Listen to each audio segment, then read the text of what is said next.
এই যে বড় বড় হবার কিন্তু কিছু সমস্যাও আছে।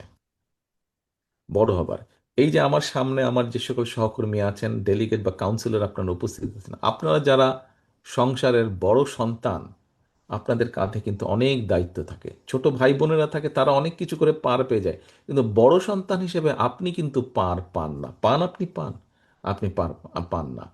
আপনারা যারা বড় সন্তান, আপনারা কিন্তু জানেন আপনাদেরকে অনেক কষ্ট করতে হয়েছে। যারা সংসারের বড় সন্তান, তাদেরকে অনেক কিছু স্যাক্রিফাইস করতে হয়, তাদেরকে অনেক কিছু স্যাক্রিফাইস করতে হয়। সংসারের অন্য ভাই বোনরা অনেক সময় অনেক বিষয়ে ঠিক আছে, তাদেরকে ছাড় দেওয়া হয়, কিন্তু বড় ভাই বা বড় বোন বা বড় সন্তান যে থাকে, তাকে স্যাক্রিফাইস করতে হয়, তাকে অনেক কিছু মেনে নিতে হয়, তাকে অনেক কিছু ছাড় দিতে হয়। প্রিয় সহকর্মীবৃন্দ, একটু আগে আপনারা সবাই বললেন, একমত প্রকাশ করলেন, এটি আমাদের কথা না, এটি এখন সব ধরনের মানুষের কথা। বিএনপি এই মুহূর্তে বাংলাদেশের সবচাইতে বড় রাজনৈতিক দল। সহকর্মীবৃন্দর, বড় রাজনৈতিক দল হিসাবে আমাদের দায়িত্ব বড়। আপনি যেহেতু বাংলাদেশের সবচাইতে বড় রাজনৈতিক দলের সদস্য, সেই হিসাবে আপনি বিএনপির নেতাকর্মী হন, আপনি যুব দলের নেতাকর্মী হন, আপনি স্বেচ্ছাসেবক দলের নেতাকর্মী হন, আপনি ছাত্র দলের নেতাকর্মী হন, আপনি মহিলা দলের নেতাকর্মী হন, আপনি কৃষক দলের নেতাকর্মী হন, আপনি তাঁতি দলের নেতাকর্মী হন, অর্থাৎ জাতীয়তাবাদী দলের মূল দল সহ যে কোনো অঙ্গ সংগঠনেরই আপনি নেতা বা কর্মী হন না কেন, আপনি বিএনপির একজন নেতা এবং কর্মী। এবং সেই হিসাবে আপনার দায়িত্ব, একজন রাজনীতি কর্মী হিসাবেই হোক, একজন মানুষ হিসাবেই হোক, একজন বাংলাদেশি জাতীয়তাবাদী শক্তির কর্মী হোক, আপনার দায়িত্ব সবচেয়ে বেশি দেশের মানুষের প্রতি এবং দেশের প্রতি।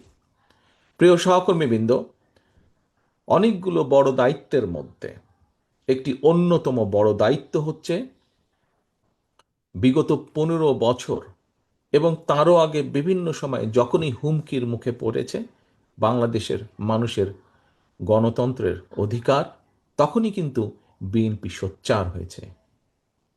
বিএনপি রাজপথে নেমে এসেছে, নেতাকর্মীর মাধ্যমে জনগণকে সংগঠিত করেছে এবং ধীরে ধীরে রাজপথে গড়ে তুলেছে আন্দোলন জনগণকে সাথে নিয়ে। আমাদের এই দল, বাংলাদেশ জাতীয়তাবাদী দল, বহুদলীয় গণতন্ত্রের রাজনীতিতে বিশ্বাস করে এবং এই দেশে বাকশাল থেকে বহুদলীয় গণতন্ত্রের রচনা আপনি করেছেন, আপনার দল করেছে, আমরা করেছি, আমাদের দল করেছে। কাজে এইটি আমাদের একটি অত্যন্ত গর্বের বিষয়। এখন প্রিয় সহকর্মীবৃন্দ, গণতন্ত্রের ভিত্তি রচনা করার দায়িত্ব যেমন আছে, ঠিক একইভাবে আমাদের অন্যতম আরেকটি বড় দায়িত্ব হচ্ছে টলারেন্স। গণতন্ত্রের সবচেয়ে বড় আরেকটি আরেকটি শর্ত হল টলারেন্স, অর্থাৎ সহনশীলতা। প্রিয় সহকর্মীবৃন্দ, গণতন্ত্র মানেই বিভিন্ন রকম মত পার্থক্য থাকবে, থাকতেই পারে মত পার্থক্য, মত পার্থক্য থাকবে, কিন্তু আমি যেহেতু বড়, স্বাভাবিকভাবেই অন্য যারা আছে, যারা আমাদের সমান নয়, অবশ্যই তাদের মতামতকে, হতে পারে তারা আমাদের সাথে কোনো বিষয়ে একমত নয়, হতে পারে আমরা তাদের সাথে কোনো বিষয়ে একমত নই, কিন্তু তারপরেও তাদের মতামতকে আমাদের সম্মান দিতে হবে, তারপরেও তাদের মতামতকে আমাদের শুনতে হবে, তারপরেও সকলের সাথে আমাদেরকে বসতে হবে, আলোচনা করতে হবে, সকলের সাথে বসতে হবে, আলোচনা করতে হবে, আলোচনার মাধ্যমেই সমস্যার সমাধান করতে হবে। আপনারা দেখেছেন আপনারা দেখেছেন বর্তমান অন্তর্বর্তীকালীন সরকার রিফর্ম বা সংস্কার, দেশের রাজনীতিতে সংস্কারের বিভিন্ন কতগুলো উদ্যোগ গ্রহণ করেছে। এই উদ্যোগগুলোর মধ্যে অনেকগুলো বিষয় আছে। বাংলাদেশে স্বৈরাচারের সময় সবচেয়ে প্রথমে সংস্কার প্রস্তাব বাংলাদেশ জাতীয়তাবাদী দল আমরাই দিয়েছিলাম, যে কথা একটু আগে আমি বক্তব্যের শুরুতে বলেছি।